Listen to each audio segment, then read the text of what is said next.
যে মানুষ মানুষ মাটির তৈরি, এই জন্যই মানুষ মাটির উৎপাদিত খাবারকে মানুষ পুষ্ট হয়, হৃষ্ট হয়, জীবিত থাকে।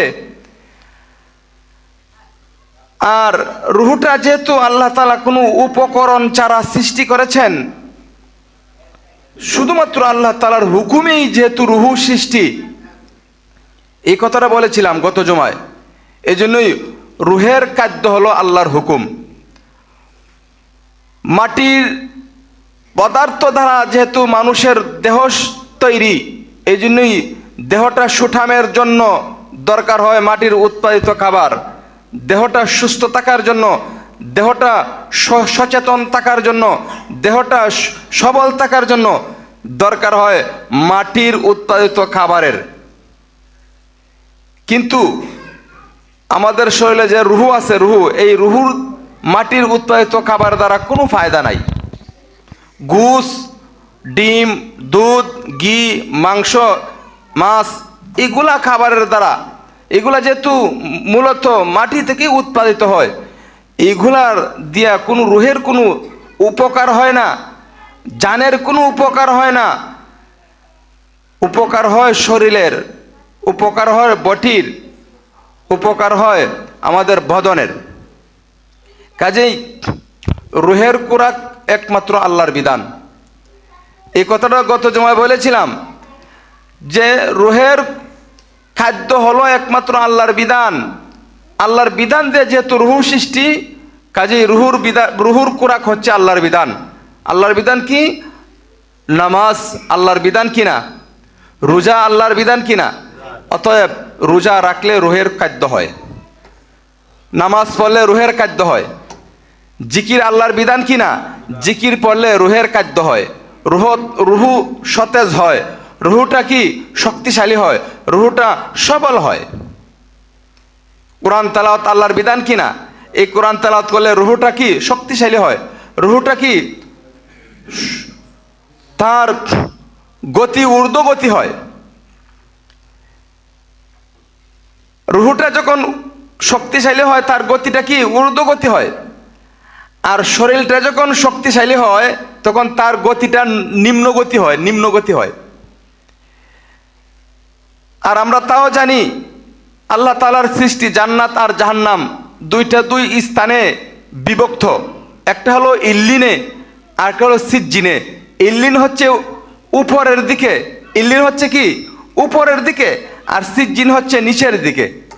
মানুষ যখন পৃথিবী থেকে বিদায় নেয় তখন দুই ভাগে রুহু বিভক্ত হয়ে যায়। এক দল যায় ইল্লিনে, আর এক দল যায় কি সিজ্জিনে। সিজ্জিনের স্থান কোথায়? ঊর্ধ্বে। কাজেই রুহুটা যখন শক্তিশালী হয় তখন তার গতিটা ঊর্ধ্বগতি হয়। কিন্তু দুঃখের বিষয়, আমরা সারাটা 12টা মাস আমরা বটিটারে আমরা নিয়মিত খাবার দেই, নিয়মিত ভাত, রুটি, গোশত, ডিম, মাছ ইত্যাদি ইত্যাদি, এই মাটির উৎপাদিত খাবার আমরা নিয়মিত শরীরটাকে দেই,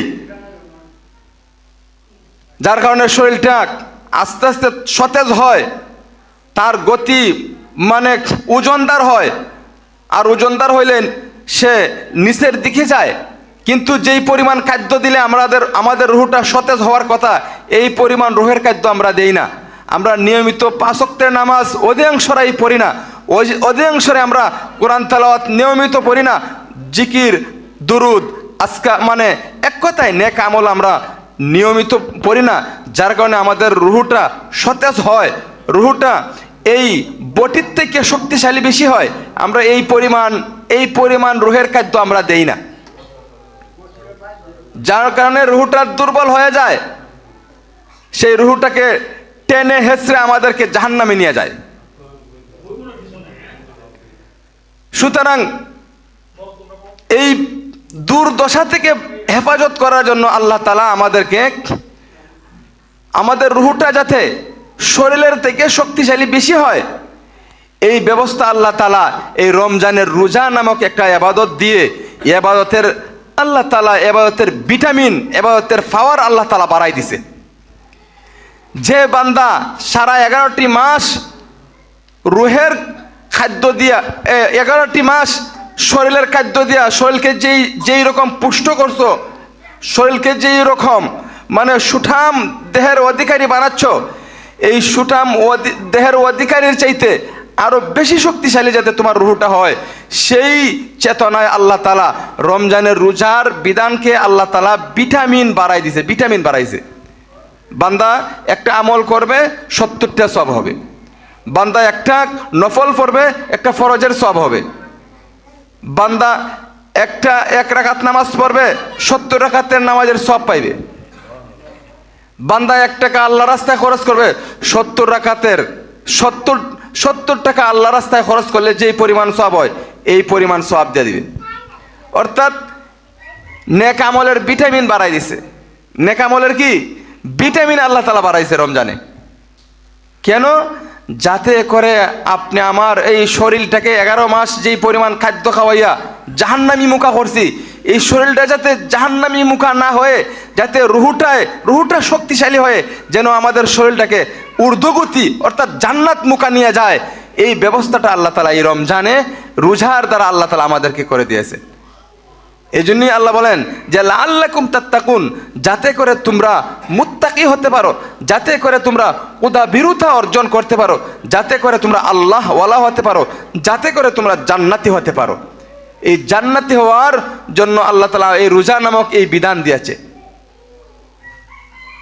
2 নম্বর কথা হলো রোজা কোন জিনিসের নাম?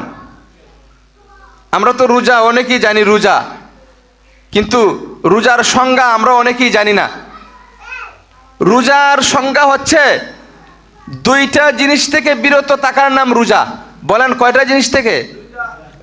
দিনের বেলায় সুবে সাদেক থেকে নিয়ে সন্ধ্যা পর্যন্ত 2টা জিনিস থেকে বিরত থাকার নাম হচ্ছে রোজা। একটি হলো কানা ও পান করা, আর 2 নম্বরটা হচ্ছে